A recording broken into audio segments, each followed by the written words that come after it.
안녕하세요. 소중한 나 무한행보 소나무 시간입니다. 여러분들 만나 뵙게 되어서 반갑습니다. 부처님 당시의 일입니다. 우리 2600여 전 서가모니 부처님 당시의 일입니다. 서가모니 부처님께서 사위성 기수급 고도건에 머무실 때 일입니다. 기수급 고도건, 기수 띄고 급고도건, 줄여서 기원정사라고 부릅니다. 그래서 간혹 어떤 분이 기수급고도건이랑 기원정사랑 다른 절인 줄 착각하시는 분들이 계시더라고요. 물론 이렇게 글자 숫자도 다르니까 좀 헷갈릴 수도 있지만 기수급고도건과 기원정사는 이제 같은 사찰입니다. 여러분, 기수급 고도건을 줄이면 기원정사라고 부르죠. 그때 그 사위성에 엄청나게 큰 부자들이 서로 친목해 서로 이제 소풍을 가기로 했나 봅니다. 화려한 옷을 입고 보석을 치렁치렁 그냥 주렁주렁 보석으로 온몸을 아름답게 치장한 뒤에 그렇게 큰 부자들이 사람들을 시켜서 악기를 연주하면서 저 소풍을 나가는 중이었습니다. 악기를 막 풍악을 울리면서 노세 노세 젊어서 노세 젊어서 놀자 부비부비 막 이러면서 그렇게 이제 악기를 연주하는 소리를 들으면서 온몸에 막 아름다운 그런 옷과 보석으로 주렁주렁 달고 막 꽃잎을 막 거리에다 뿌리면서 그렇게 이제 소풍을 가고 있는 중이었습니다. 그래서 이 부자들이 이제 성 밖으로 막 나가려고 하는데 저 멀리서 성 안으로 거룩하신 부처님께서 가사를 입으시고 바리떼를 들고 수많은 비구스님들과 함께 여법하게 천천히 걸음을 옮기면서 탁발하고 계시는 부처님의 모습을 목격하게 됩니다.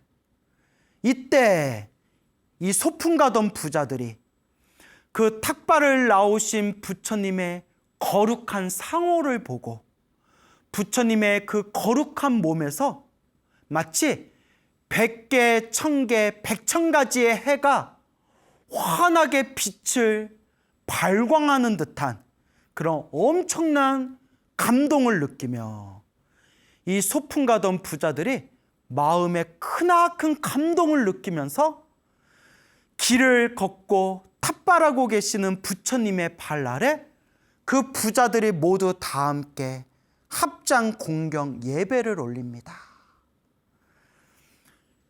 소풍 가려고 길을 가던 그 수많은 부자들이 부처님의 거룩한 모습을 보고 부처님의 발 아래 모두 다 함께 합장 공경 예배를 올리면서 부처님을 향해서 부처님께 음성 공양을 올립니다.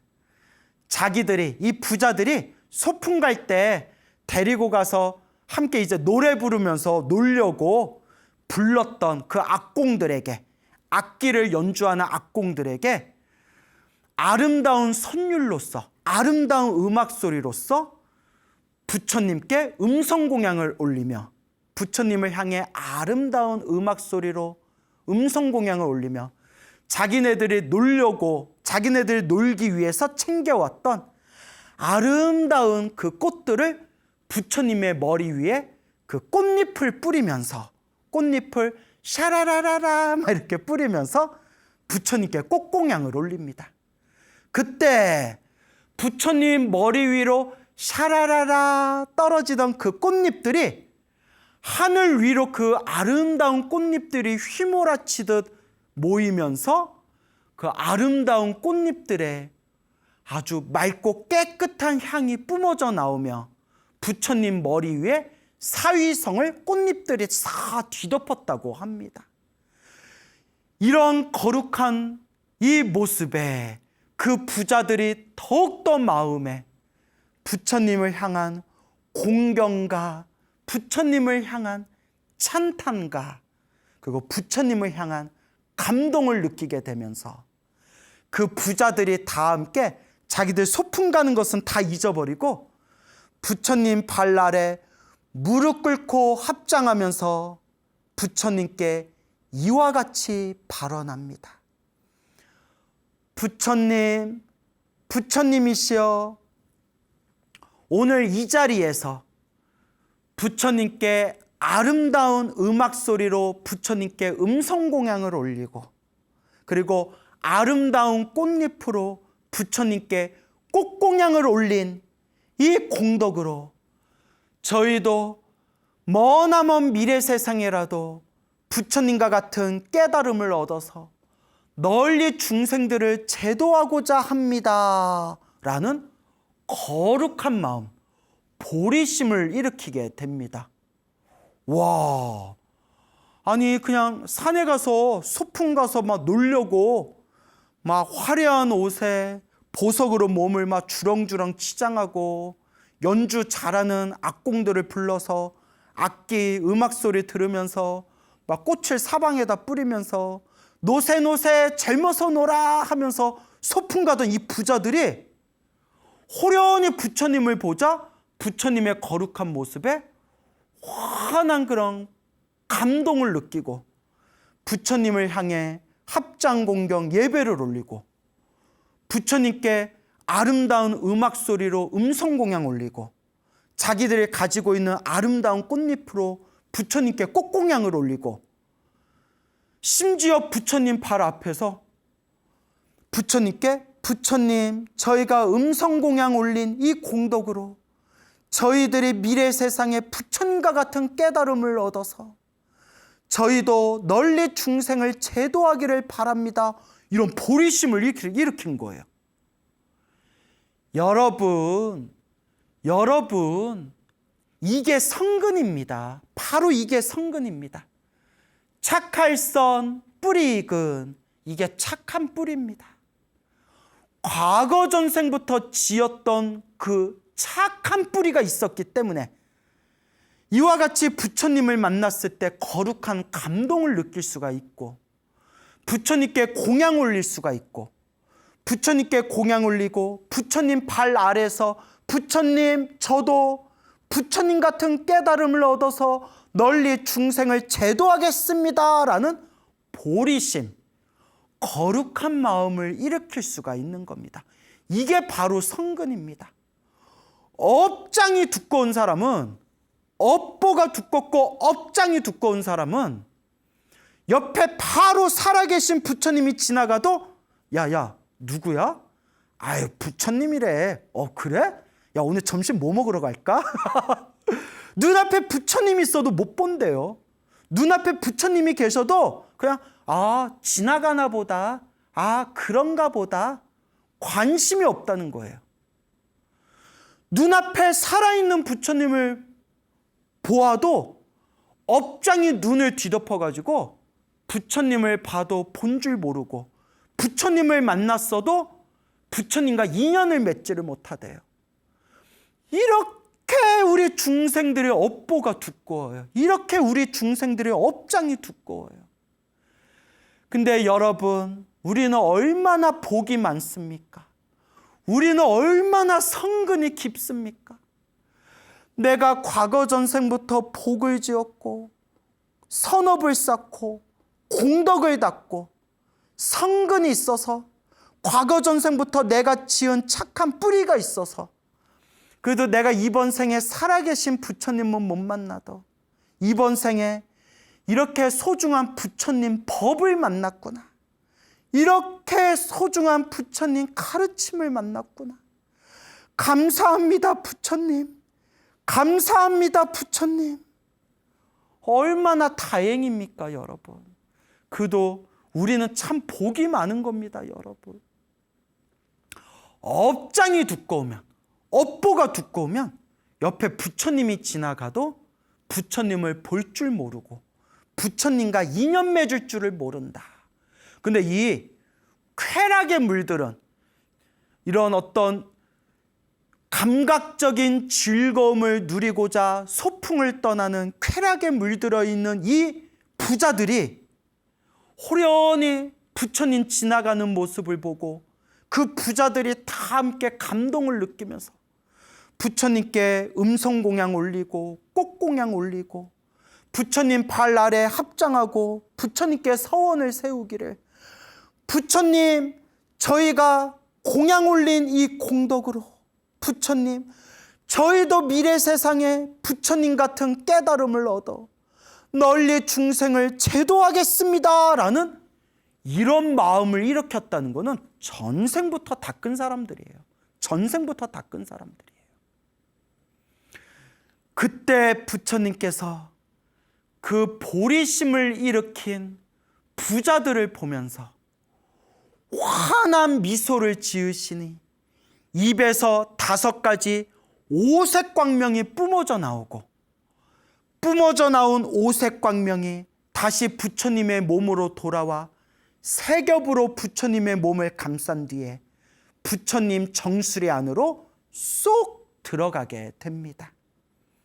그때 부처님 옆에서 부처님을 시봉하고 있던 아난존자가 그 생생한 모습을 보고 부처님께 여쭈어 봅니다.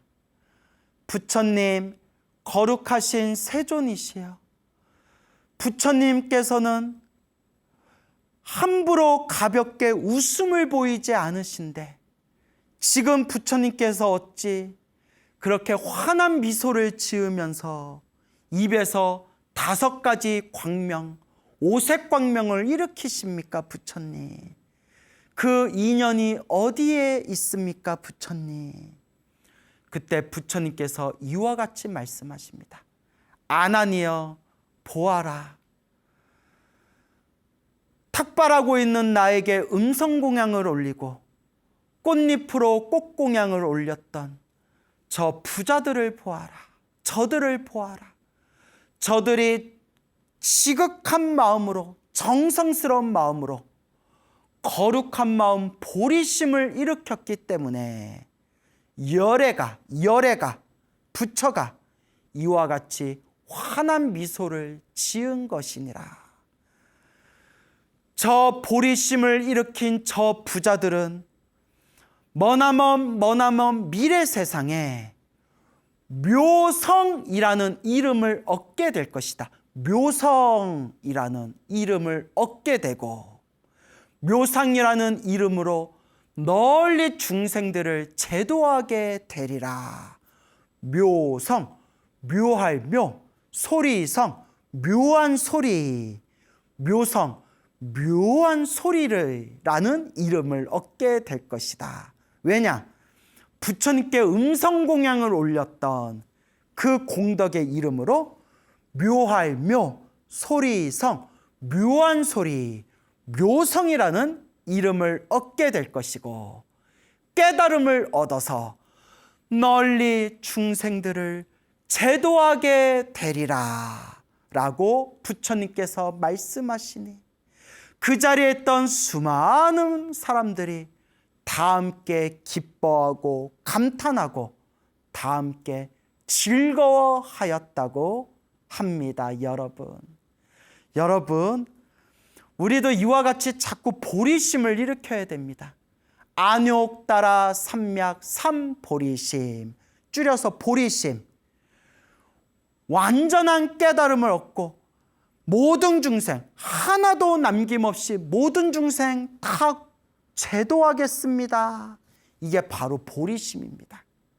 그래서 보리심을 4개의 문장으로 딱 요약하면 사옹서원이 되는 겁니다. 사옹서원.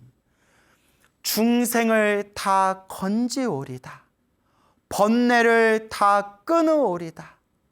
법문을 다 배우오리다. 불도를 다 이루오리다. 이 사옹선이 바로 보리심의 핵심 내용입니다. 그래서 저는 우리 불자님들께 늘 항상 드리는 이야기가 있습니다. 어떤 기도를 하든 무슨 기도를 하든 기도의 마지막 마무리는 사홍서원으로 마무리해라. 사홍서원으로 마무리해라. 라고 늘 말씀을 드립니다. 사홍서원, 보리심을 일으키면 이 우주 법계에 있는 모든 불보살님이 다 함께 기뻐하시고 찬탄하시고 그 사홍서원을 부르는 그 불자를 착하다 착하다 응원해 주신다고 합니다. 그런데 우리 불자 여러분, 어떤 기도를 하든 기도의 마지막 마무리는 사홍서원으로 꼭 마무리하는 연습을, 마무리하는 습관을 딱 마음에 되새기시기 바랍니다. 다 우리한테 좋은 일입니다, 여러분. 두 번째 이야기입니다. 부처님 당시에 아주 못된 도둑놈이 있었다고 합니다. 남의 물건 훔치기를 좋아하는 아주 탐욕스럽고 인색한 못된 도둑이 있었다고 합니다. 이 도둑의 이름이 악노입니다. 악노라고 불렸다고 합니다. 그러던 어느 날 숲에서 무덤가에서 예전에 우리 부처님 당시에 수행을 열심히 하던 이 스님들은 숲에서 수행하시고 또 무덤가에서도 수행하셨다고 합니다. 왜 무덤가에서 수행했냐면 인생의 무상함, 세상의 덧없음을 꿰뚫어 보기 위해서, 그러니까 화장터나 무덤가에서도 수행을 하셨다고 합니다. 근데 우리 평범한 불자분들은 무덤가에서 수행을 절대 하시면 안 됩니다. 왜냐하면 이렇게 마음의 중심이 잡히지 않고 또 좀 업보가 두껍고 또 수행의 힘이 부족한 사람들은 무덤가처럼 음기가 강한 곳, 음침하고 음기가 강한 곳에서 잘못 수행하다 보면 좀 이상해지는, 이상한 거에 쉬어버리는 그런 현상이 있을 수 있기 때문에 여러분들, 우리 같이 평범한 불자들은 양명한 거, 맑고 환한 거, 거기 어디예요? 부처님 도량이죠. 그래서 부처님 도량에서, 부처님 법당에서 수행을 하셔야지, 옛날 우리 부처님 당시에 우리 수행자들이 인생의 세상의 덧없음을 꿰뚫어 보기 위해서 무덤가에서 수행을 많이 했다, 요 얘기 또 듣고 나도 이제부터 밤 12시마다 무덤에 가서 수행해야지 이러면 큰일 납니다, 여러분. 맑고 환하고 깨끗한 거 부처님 도량에서 수행하시면 됩니다. 물론 무덤에서 수행하실 분은 없겠지만 그래도 높아심에서 말씀을 드리는 겁니다. 여러분, 집에서 기도해도 되고 시장에서 기도해도 되지만 이왕 시간이 된다면 꼭 절에 가서 법당에서 기도하고 염불하고 수행하는 습관을 들이시면 됩니다. 이와 같이 숲에서 열심히 수행하던 어느 비구 스님께서 이제 성으로 돌아와서 이렇게 탁발을 하셨는데, 그 비구 스님의 여법한 그런 거룩한 모습을 보고 어떤 사람이 그 비구 스님에게 담요 있죠, 담요. 그래서 이렇게 담요, 몸이 좀 추우실 때 담요를 덮으시라고 이렇게 담요를 비구 스님에게 공양을 올리게 됩니다. 그래서 비구 스님이 담요를 공양받고 보시받고 당신이 계시는 처소에 와서 그 담요를 이렇게 갖다 놨습니다. 그런데 요 악노라는, 아까 말한 서두에 말한 요 악노라는 요 못된 도둑이 우리 비구 스님이 이렇게 담요를, 새 담요를 딱 가지고 있는 걸 보고 이제 욕심이 생기는 겁니다. 그래서 요 악노라는 요 도둑이 비구 스님을 찾아와서, 스님, 제가 담요가 필요합니다. 저에게 담요를 주십시오. 우리 같으면 그냥 하나 사세요. 이렇게 말을 하거나, 해도 너무한다. 쥐뿔도 없는 스님한테 요 담요 달라고 하냐. 해도 너무한다. 이렇게 장난으로. 근데 이제 저한테 담요를 주세요. 아무런 욕심 없는 비구 스님께서 그러면 요 담요를 가져가십시오라고 그 담요를 그냥 줬답니다. 도둑에게. 이 도둑이 딱 스님이 담요를 주셨으면 아이고 고맙습니다 하고 만족할 줄을 알아야지. 워낙 욕심이 많은 인간이라서 그 다음날 또 찾아가는 겁니다. 스님, 담요가 또 필요합니다. 또 주십시오. 그 스님이 또 담요 하나가 또 남아있었나 봅니다.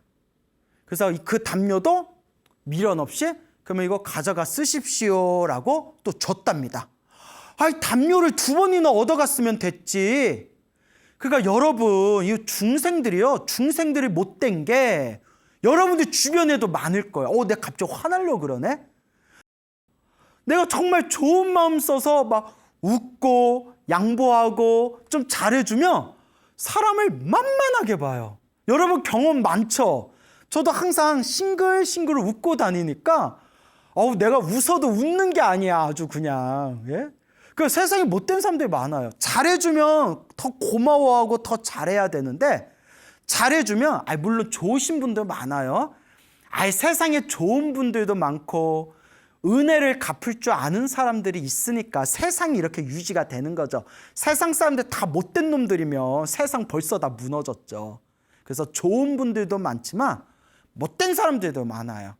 그래서 저 주변에 자영업 하시는 불자님들 많잖아요. 우리 자영업을 하시는 식당도 하고 카페도 하고 자영업 하시는 불자님들이 계시는데 그 자영업 하시는 친한 신도님들이 가끔 대화하다 하시는 말씀이 와, 스님 말도 마십시오. 제가 자영업 하면서 평생 30년 동안 봐야 할 진상들을 3년 동안 다 봤습니다. 이런 얘기를 하더라고요. 그 별의별 사람들이 많대요. 하지만 좋으신 분들도 많아요.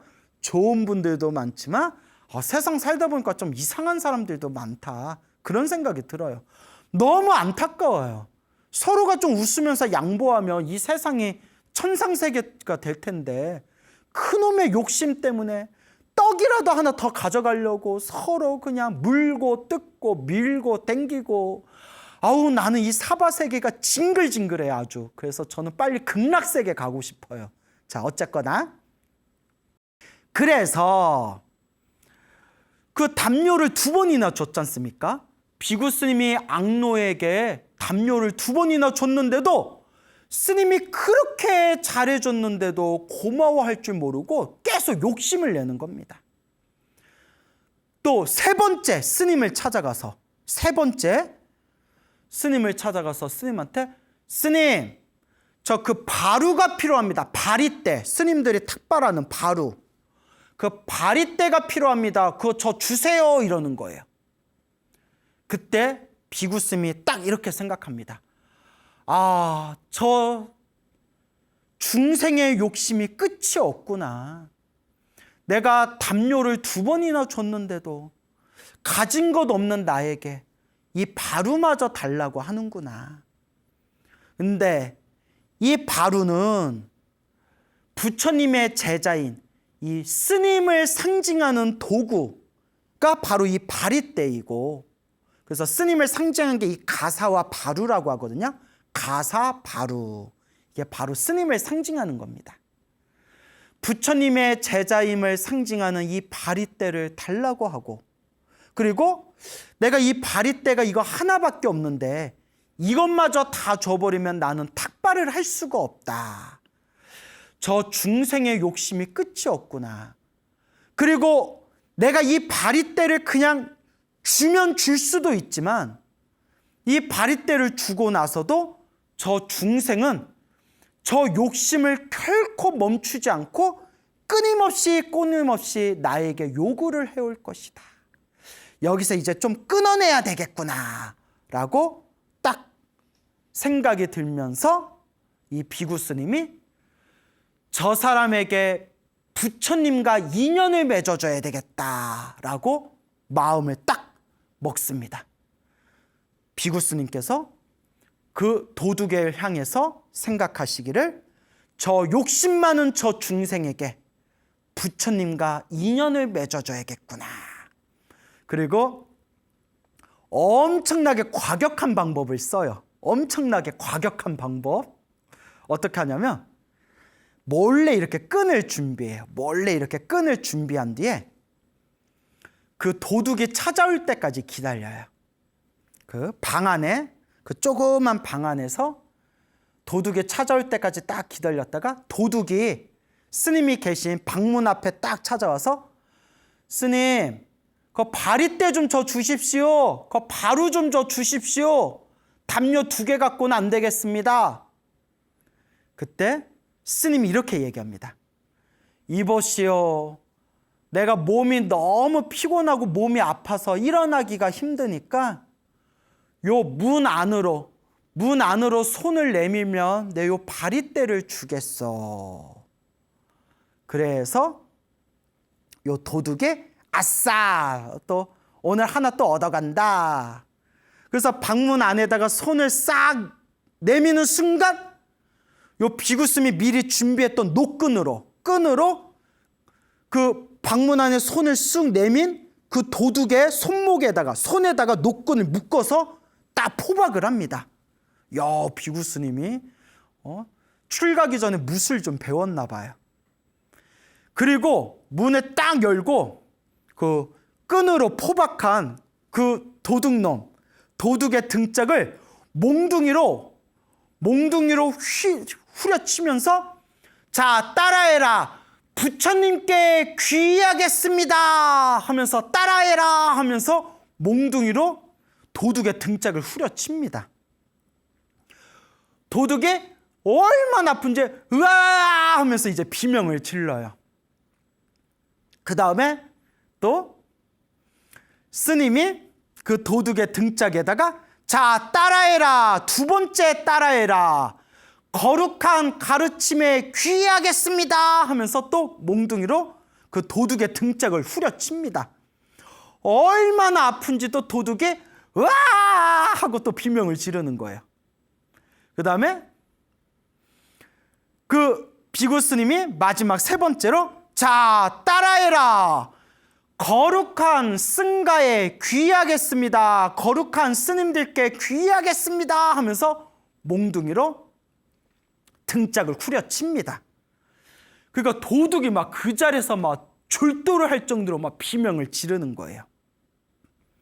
그때 도둑이 이렇게 생각합니다. 야, 나 한 대 더 맞으면 나 죽겠다. 나 한 대 더 맞으면 나 완전 골로 가겠다. 그래서 아이고 스님 잘못했습니다. 아이고 스님 잘못했습니다. 저 좀 용서해 주십시오. 저 좀 용서해 주십시오. 그러니까 비구 스님이 그러면 내가 너 풀어줄 테니까 부처님께 가서 참회해라. 부처님께 가서 참회해라.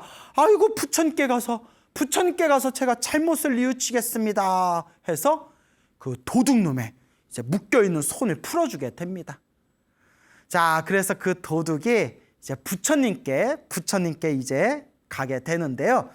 여기서 이제 제가 하나 짚어드리고 싶은 게 이 비구 스님이 기발한 꾀를 내어서 그 도둑을 이제 부처님과 인연을 맺어주게 했지만 제가 공부한 바에 의하면 지금 말씀드린 불교설화에는 이 비구 스님이 2가지 계율을 어겼어요. 2가지의 계율을 어겼어요.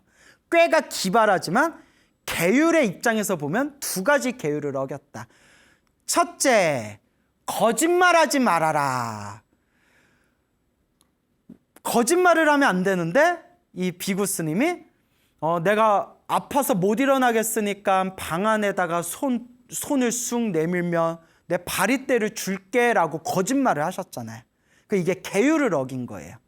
거짓말하지 말아라. 계율 하나 어기셨고, 2번째, 출가 수행자는 비군이나 출가 수행자는 남을 때리지를 못해요. 때리지 말아라 라는 계율이 있어요. 죽이지 말아라 라는 계율은 당연히 있고 때리지 말아라 라는 계율이 있거든요. 우리는 구타하면 안 돼요. 물론 이제 열받으면 한번 확 그냥 하고 싶긴 한데 근데 실제로 우리 스님들 중에서도 엄청 무술을 잘하는 분들이 많으신데 계율만 놓고 보면 때리지 말아라. 이 스님은 2가지를 어기셨어요. 거짓말하지 말아라, 때리지 말아라.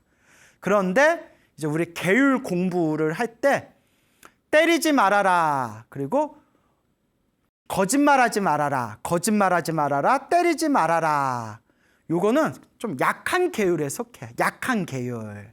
그래서 사람을 죽이는 것은 엄청 무거운 계율이고요. 거짓말도 내가 깨닫지 못했으면서 내가 깨달았다 거짓말하는 건 무거운 계율에 속해요. 근데 요 불교설화의 요 비구 스님이 행동한 내가 바리떼 줄게 손 내밀어 하는 요 거짓말이랑 그 몽둥이로 그 도둑을 등짝을 이렇게 때린 계율은 계율을 어기기는 어겼지만 좀 약한 계율에 들어간다. 뭐 그냥 이건 상식 삼아서 알아두세요. 뭐 어쨌거나 뭐 계율을 두 가지를 어겼지만 요 비구스님의 기발한 꾀로 그 이제 도둑놈을 이제 부처님한테 보내게 됩니다. 그리고 이 도둑이 부처님이 계신 곳에 딱 찾아가요. 그래서 도둑이 부처님, 부처님, 저의 절을 받으십시오 하고 부처님께 다 이렇게 절을 올리는데 부처님은 이미 모든 걸 다 꿰뚫어 보고 계세요. 아, 왜 왔구나. 이 모든 걸 다 꿰뚫어 보시는 거예요. 근데 제가 이 이야기를 보면서 느낀 게 와, 근데 이 못된 도둑놈이 성근이 있구나. 착할선, 뿌리 익은 성근이 있구나. 그래도 복이 있구나. 그 비구스님이 부처님께 가서 참회라 했는데 사실 안 가도 되거든요. 오히려 악한 마음을 품고 묶여있는 손을 풀어주며 그 비구스님 몇 살이 적고 너 이 새끼 너 나 때렸지 뭐 하면서 막 오히려 복수할 수도 있잖아요. 자기 다른 친구 도적놈들 막 불러가지고 야 저 비구가 나 때렸어. 내 등짝을 3번 때렸어. 야 밟아 막 이럴 수도 있잖아요. 근데 제 책에서는 못된 탐욕스러운 못된 도둑놈이라고 했는데 그래도 성근이 있는 도둑이었나 봐요. 부처님께 찾아가서 참회해라 하고 손을 딱 풀어주니까 두말하지 않고 복수하겠다는 마음도 없이 부처님께 바로 쪼르르 가서 부처님께 딱 참회하는 그 내용을 보면서 이야, 전생부터 성근이 있구나. 여러분, 인연법이에요. 다 인연법이에요. 이 도적이 이번 생에 그런 삿된 마음에 물들었을지는 몰라도 그 마음속 안에 전생부터 지었던 착한 뿌리가 있었던 거예요. 그러니까 여러분, 우리도 자꾸 좋은 인연을 지어야 돼요. 자꾸 좋은 인연을 지어야 돼요. 인연 중에 가장 좋은 인연이 바로 부처님 인연이다. 근데 여러분들은 복이 얼마나 많아요. 이렇게 불교 TV에서 부처님 가르침 공부할 수 있으니까 얼마나 복이 많아요. 부처님, 저에게 삼귀를 주십시오.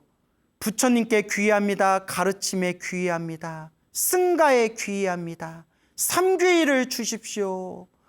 4번째 몽둥이를 맞다가는 저 죽어버릴 것 같습니다. 삼귀를 주십시오. 몽둥이에 안 맞게 삼귀를 주십시오. 부처님께서 이제 모든 걸 다 꿰뚫어 보시고 그 도둑에게 삼귀를 설하십니다. 거룩한 부처님께 귀의하여라. 거룩한 가르침에 귀의하여라. 거룩한 스님들의 화합된 모임인 거룩한 승가에 귀의하여라.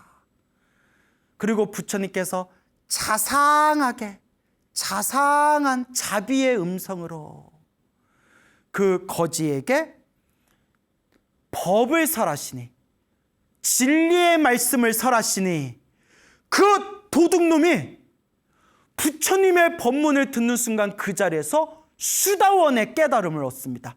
마음이 뻥 열리면서 수다원의 깨달음, 수다원, 아나함, 수다원, 사다함, 아나함, 아라한, 거룩한 4단계의 깨달음 중에서 첫 번째 깨달음, 수다원의 깨달음을 얻으면서 마음이 환하게 마음의 깨달음을 얻습니다. 그 도둑 앙노가 부처님께 청을 올립니다. 부처님, 부처님의 법문을 듣고 제가 진리를 알았습니다. 제 지난 시절 어리석음을 다 청산하고 저는 부처님의 출가 제자가 되고자 합니다. 저의 출가를 받아주시옵소서. 부처님께서 모든 걸 꿰뚫어 보고 그 도둑이었던 이제 과거형이 된 거예요. 왜냐하면 수다원, 거룩한 깨달음을 얻은 이제 성자예요. 도둑이었던 그 앙노에게 이렇게 말씀하십니다. 잘 왔노라 비구여 하는 순간 도둑이었던 앙노의 머리카락과 수염이 우수수수수 떨어져서 삭발한 머리가 되고 입고 있던 그 옷이 뿅 하고 스님들이 있는 가사로 변하면서 여법한 비구 스님의 모습으로 짠! 뿅! 하게 순식간에 변신을 하게 됩니다. 그리고 과거에 아주 못된 도둑이었던 이 앙노가 부처님께 머리 깎고 출가해서 열심히 수행을 해서 결국은 모든 번뇌와 욕망이 사라진 거룩한 성자 아라한이 되었다. 못된 도둑이었고 욕심부리다 비구 스님에게 등짝을 몽둥이로 3번이나 맞았던 그 못된 도둑놈이었던 그 앙노가 결국 머리 깎고 출가해서 모든 번뇌와 욕망이 사라진 거룩한 성자 아라한이 되셨습니다. 라고 불교설화에서 전해지고 있습니다. 와, 대박. 와, 감동의 도가니탕이 막 가슴을 들쑤시네요, 여러분. 여러분, 이렇게 못된 도둑도 마음 한번 딱 돌리고 수행하니까 이렇게 거룩한 성자가 될 수 있었습니다. 결국 마음입니다. 팔만대장경의 핵심은 결국 마음입니다. 여러분, 우리 마음을 잘 닦읍시다. 요 마음을 잘 씁시다. 우리가 이 마음을 잘 닦아서 이 마음을 어서 깨달읍시다. 그래서 우리 다 함께 부처님의 위없는 깨달음을 얻어서 영원한 행복을 다 함께 누립시다. 여러분, 행복해지고 싶습니까? 행복한 삶을 창조하고 싶습니까? 복을 지으십시오. 선업을 쌓으십시오. 공덕을 닦으십시오. 복과 선업과 공덕의 힘이 여러분들을 진정한 행복의 길로 이끌어 줄 것입니다. 여러분, 성불하세요.